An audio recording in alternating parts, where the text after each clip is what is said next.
Hello and welcome दोस्तों। इस video में हम बात करने वाले आपकी एमडीएस यूनिवर्सिटी अजमेर के लिए यहाँ पर आपके बीए सेकेंड सेमेस्टर हिंदी साहित्य के लिए इंपॉर्टेंट क्वेश्चन विद नोट्स की। यहाँ पर हम बात करेंगे आपके प्राचीन काव्य में, अगर हम बात करें आदिकालीन और आपके भक्तिकालीन काव्य के बारे में डिस्कस करने वाले हैं।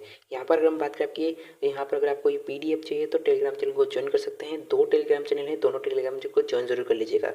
यहाँ पर अगर हम बात करें इस PDF पर पासवर्ड लगाया हुआ है, तो इस PDF का पासवर्ड क्या रहने वाला है वो मैं वीडियो में आगे आपको बता दूंगा। यहाँ पर अगर हम बात करें, आपका यूनिट फर्स्ट हो जाएगी लोक काव्य और आपकी निर्गुण भक्ति काव्य धारा। यहाँ पर अगर बात करें आपके लोक काव्य में ढोला मारूरा दोहा के बारे में डिस्कस करना है, और जो आपके भक्तिकालीन में अगर हम बात करें तो निर्गुण भक्ति काव्य में आपको संत काव्य के बारे में डिस्कस करना है। यहाँ पर अगर हम बात करते हैं ढोला मारूरा दोहा के बारे में अगर हम बात करें तो ये जो है आपके आदिकालीन काव्य है। यहाँ पर अगर हम बात करें आपके ढोला मारूरा दोहा में अगर हम बात करें तो राजस्थान का एक अत्यंत ही लोकप्रिय लोक गाथा काव्य है। यह एक आदिकालीन श्रृंगारिक परंपरा का प्रतिनिधित्व ग्रंथ माना जाता है। यहाँ पर अगर बात करें इसके मूल जो रचयिता माने जाते हैं वो कलोल माने जाते हैं। बाद में जो है आपके कुशल लाभ नामक एक जैन कवि थे, उन्होंने अपनी कुछ चौपाइयाँ इसमें जोड़ दी थी। तो यहाँ पर आपके कुछ चौपाइयाँ जैन कवि जोड़ देते हैं। यहाँ पर अगर हम बात करें आपके इस जो काव्य का जो है आपकी कथा वस्तु क्या है, क्या सार है, तो यहाँ पर आपका इस कथा वस्तु की अगर हम बात करें तो यह जो है आपके नरवर के राजकुमार ढोला और आपकी पुंगल की राजकुमारी मारवर्णी मारू की प्रेम गाथा के बारे में बताया गया है। यहाँ पर अगर हम बात करें नरवर के राजकुमार जो है ढोला है और आपके पुंगल की राजकुमारी जो है आपकी मारू यानी कि अगर हम बात करें आपकी मारवर्णी है। तो यहाँ पर आपके इनका बचपन में विवाह हो जाता है, बाल विवाह हो जाता है, लेकिन वयस्क होने पर आपका ढोला जो है आपका ढोला जो है आपका मारू को भूल जाता है। यानी कि अगर हम बात करें ढोला जो है ढोला राजकुमार आपकी मारू को भूल जाता है। अगर हम बात करें आपकी मालवर्णी नामक स्त्री से दूसरा विवाह कर लेता है, तो ढोला जो है दूसरी स्त्री से विवाह कर लेता है। उसके बाद अगर हम बात करें आपके मारू जो है विरह में चलने लगती है, ढोला तक संदेश भेजती है। अंत में जो है आपके ढोला को सब कुछ याद आ जाता है। अंत में वो अपने अनेक बाधाओं को पार करके मारू को घर ले जाता है। अगर हम बात करें ये जो है आपकी एक प्रेम गाथा के बारे में बताया गया है, तो यहाँ पर आपके ढोला जो है आपके नरवर के जो है राजकुमार है। तो यहाँ पर आपके नरवर के जो राजकुमार है वो ढोला है और पुंगल की जो राजकुमारी है वो मारू है। यहाँ पर इनके प्रेम गाथा के बारे में डिस्कस किया गया है ढोला मारू में। तो ये जो है आपके काव्य हो जाएगा, आदिकालीन काव्य है।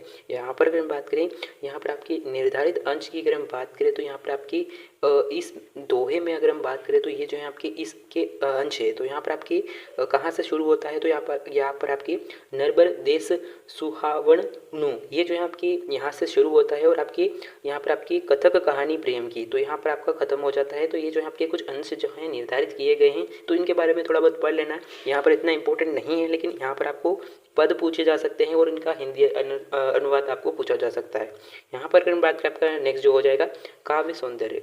तो यहाँ पर अगर हम बात करें आपकी ढोला मारूरा दोहा में काव्य सौंदर्य के बारे में आपको डिस्कस करना है, तो यहाँ पर आपके श्रृंगार रस के बारे में आपको पूछा जा सकता है। यहाँ पर अगर हम बात करें आपकी काव्य विशेषता में आपका श्रृंगार रस, लोक तत्व और आपकी कला पक्ष के बारे में आपको बता देना है। तो आपका श्रृंगार रस में अगर हम बात करें तो आपके वियोग जो है आपके श्रृंगार की प्रधानता यहाँ पर आपको देखने को मिलती है। इसमें वियोग हो रहा है ढोला और मारू का। यहाँ पर अगर हम बात करें आपके लोक तत्व की, तो आपके लोक तत्व में अगर हम बात करें तो यहाँ पर आपकी दरबारी काव्य में न होकर आपकी लोक संस्कृति, लोक जीवन और आपकी लोक भाषा का काव्य है ये। यहाँ पर अगर बात करें कला पक्ष की हम बात करें तो आपका दोहा जो है आपके छंद में रचित है।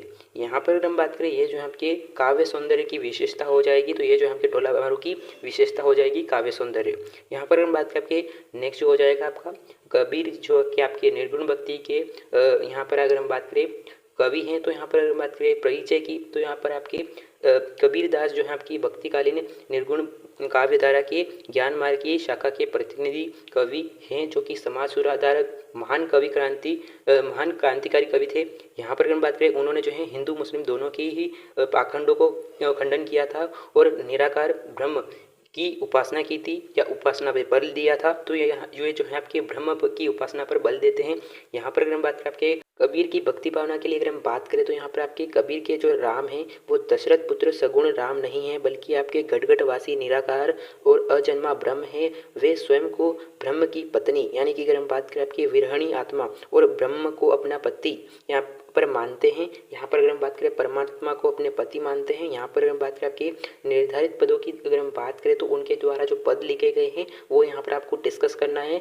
उनका संक्षिप्त में भावार्थ के बारे में डिस्कस करते हैं। तो यहाँ पर अगर हम बात करें आपके दुल्हनी गवाणु की अगर हम बात करें तो यहाँ पर आपकी कबीर आत्मा रूपी दुल्हन से परमात्मा रूपी दुल्हे के आगमन पर मंगलाचार गाने को कहते हैं। यहाँ पर हम बात करें ये आत्मा और परमात्मा का रहस्यवादी विवाह है। तो ये जो है आपके कुछ पद दे रखे हैं, इनके बारे में थोड़ा बहुत डिस्कस कर लेना है। ये जो है इंपॉर्टेंट हो जाते हैं। इनके प्रश्न आपको इस पीडीएफ में भी देखने को मिल जाएंगे, तो उनको जरूर प्रिपेयर कर लीजिएगा। यहाँ पर अगर हम बात करें आपका नेक्स्ट जो हो जाएगा वो हो जाएगा आपका रे दास। रे दास की अगर हम बात करें तो ये जो है आपके निर्गुण भक्ति काव्य की अगर हम बात करें तो ये जो है कवि हो जाते हैं। यहाँ पर अगर हम बात करें परिचय की तो संत रेदास जो है आपके कबीर की तरह ही आपके निर्गुण भक्ति के प्रमुख संत थे। यहाँ पर हम बात करें कि उनकी जो वाणी है, रेदास की जो वाणी है वो निम्रता और आपकी सहजता और आपकी गहरी भक्ति का भाव मिलता है उनकी वाणी में। वे परम भक्ति के कवि थे। तो ये जो है आपके रेदास का परिचय हो जाएगा। यहाँ पर अगर हम बात करें आपके इनके जो कुछ निर्धारित पद हैं वो जो है आपको यहाँ पर देखने को मिल जाएगी। जैसे कि अगर हम बात करें आपके अविगत ना, तो यहाँ पर आपको इनका भावार्थ यहाँ पर आपको देखने को मिल जाएगा। यहाँ पर अगर हम बात करें ये इंपॉर्टेंट हो जाते हैं, इनके पद दे दिए जाएंगे और आपको प्रश्न पूछा जाएगा। यहाँ पर अगर हम बात करें ये जो है आपको इनके प्रश्न भी आपको इस पीडीएफ में देखने को मिल जाएंगे, तो उनको जरूर प्रिपेयर कर लीजिएगा। यहाँ पर अगर हम बात करें आपका नेक्स्ट जो हो जाएगा वो हो जाएगा आपका नानक की अगर हम बात करें तो यहाँ पर आपके परिचय में अगर हम बात करें तो गुरु नानक देव जो है आपके सिख धर्म के प्रणवता और निर्गुण काव्यधारा के प्रमुख संत थे। उनकी वाणी जो है आपके गुरु ग्रंथ साहिब के जपू जी यानी कि अगर हम बात करें मूल मंत्र से आरंभ होती है। उन्होंने जो है आपकी मूर्ति पूजा जाति भेद का खंडन किया है। एक ओकार सतनाम, यहाँ पर आपकी एक ईश्वर और उसका नाम सत्य है उपदेश दिया। तो ये जो है आपके उपदेश हो जाएगा आपका गुरु नानक देव का। यहाँ पर अगर हम बात करें आपके निर्धारित पदों की अगर हम बात करें तो यहाँ पर आपके संक्षिप्त पद यहाँ पर आपको दे रखे हैं। तो यहाँ पर आपके भक्ति मार्ग, योग मार्ग और आपके यहाँ पर आपके अब राखू दास यहाँ पर आपके कुछ पद दे रखे हैं, इनको जरूर प्रिपेयर कर लीजिएगा। ये जो है इंपॉर्टेंट हो जाते हैं। यहाँ पर अगर हम बात करें आपका नेक्स्ट जो हो जाएगा वो हो जाएगा आपका कवि दादू। तो यहाँ पर आपके कवि दादू के परिचय की अगर हम बात करें तो यहाँ पर आपके संत दादू दयाल के को राजस्थान का कबीर भी कहा जाता है। वे अत्यंत दयालु और आपके सरल भाव के कवि थे। यहाँ पर अगर हम बात करें उन्होंने जो है दादू पंथ की स्थापना की थी। उनकी भक्ति भावना की अगर हम बात करें तो वे भक्ति भावना में प्रेम और माधुर्य का भाव अधिक है।